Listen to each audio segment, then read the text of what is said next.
Hi guys, I'm here at SM South Mall, Alabang. You saw the Eat Right? He's selling there. He have holding a mic, but I don't know why he holding a mic. So let's go. I wanna try one only, but the problem, I don't have cash or money right now. Noong araw na dumating ang sikat na vlogger na si Kerry para i-interview ako at tikman ang pagkain ko. Akala niya isa lang akong normal na street food vendor dito sa Pilipinas. Oh my God. Pero nang malaman niyang isa akong Asian at World Powerlifting Champion, nagulat talaga siya. Sinabi ko sa kanya na gusto kong magsimulang mag-training ulit. Sa pagkakataong ito, para sa Pilipinas ako lalaban at magdadala ng medalya. Ngayon, gusto kong ibahagi sa inyo ang maikling kwento ng aking sports journey. Oh my God. Why? Suportahan niyo po sana ako sa bagong kabanatang ito.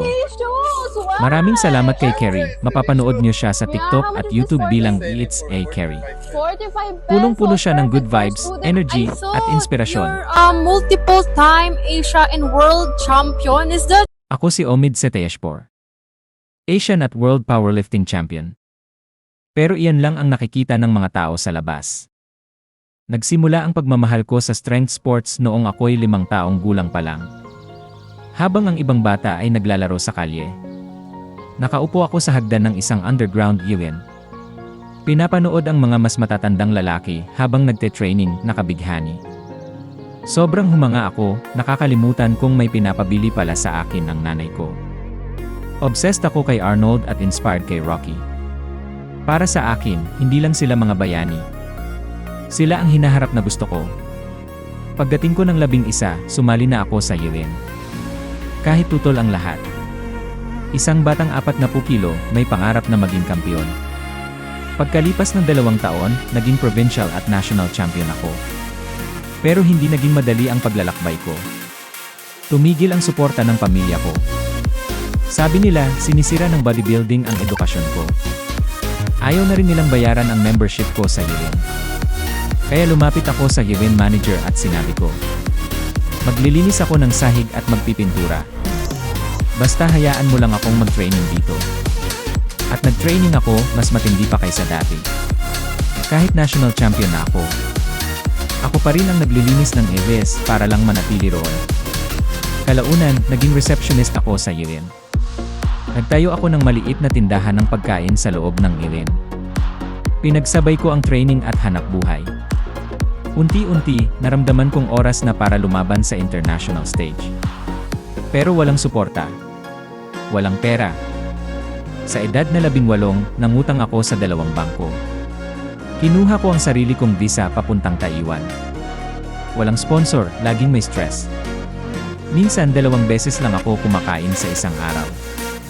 Mula 2005 hanggang 2007, sinubukan kong makapasok sa Asian Championships.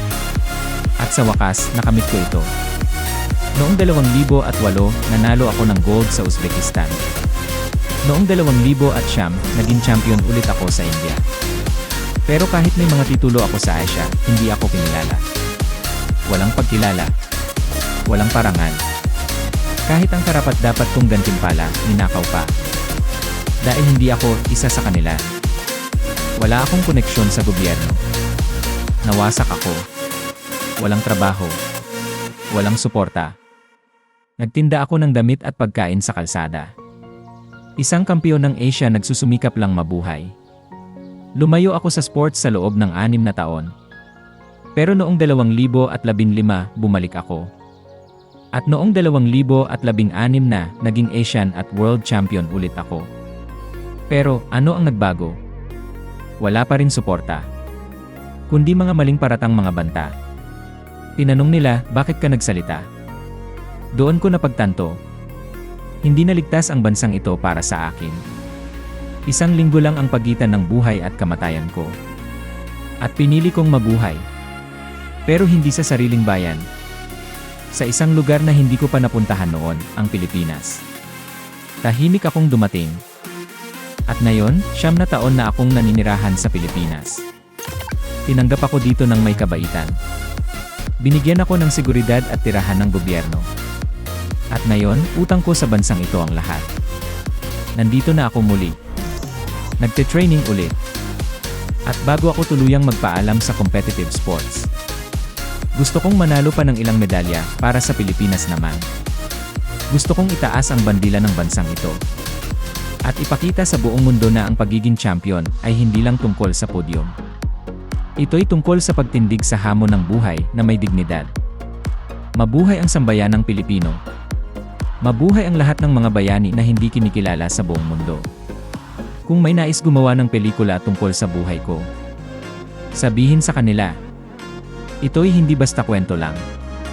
Ito'y tunay na kwento. Ang buhay ko ay puno ng mga sandaling kung maisa pelikula. Maaaring magbigay inspirasyon sa milyon-milyong tao sa buong mundo. Isa itong kwento na may global na potensyal. Maaaring manalo pa sa mga international na parangal. Ang narinig mo lang ay isang bahagi pa lang. Mas malalim pa ang buong kwento, mas komplikado. At kung may handang magsalaysay nito, nandito ako. Para sa pelikula, sponsorship o advertising. Boshami Power Show at gmail.com